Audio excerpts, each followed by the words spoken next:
you, Madam President. My pleasure. Good evening, fellow Toastmasters. Good evening. Who in this room, and guests, by the way, almost fellow Toastmasters. Who in this room has a hobby? Lots of us have hobbies. I have hobbies. But I'm not talking about my hobbies tonight.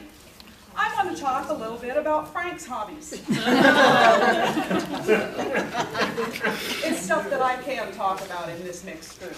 Frank has a hobby of target shooting.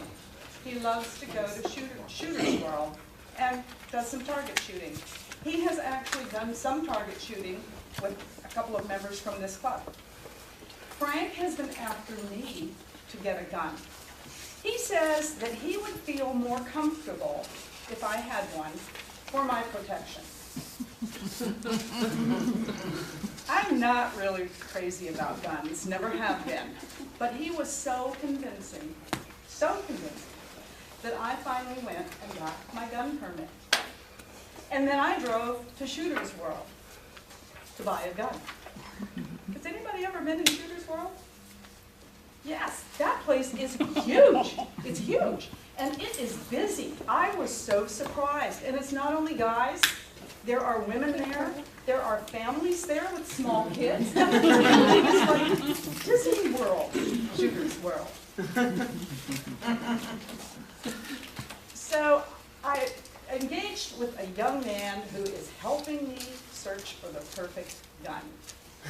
And he takes me around and I'm looking at all these counters and looking at this vast array of weapons. And we finally settle on a very small 9mm pistol. As I was ready to pay for the pistol, he said, in a very loud voice, "Strip down, facing me."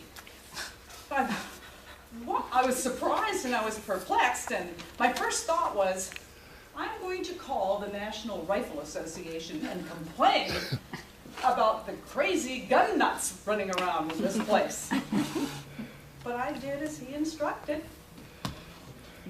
And when the hooting and hollering and laughing finally subsided, I learned that he was talking about my credit card and the card reader. Strip down. Those people should make their instructions to senior citizens a little more clear. And I really didn't think I looked all that bad.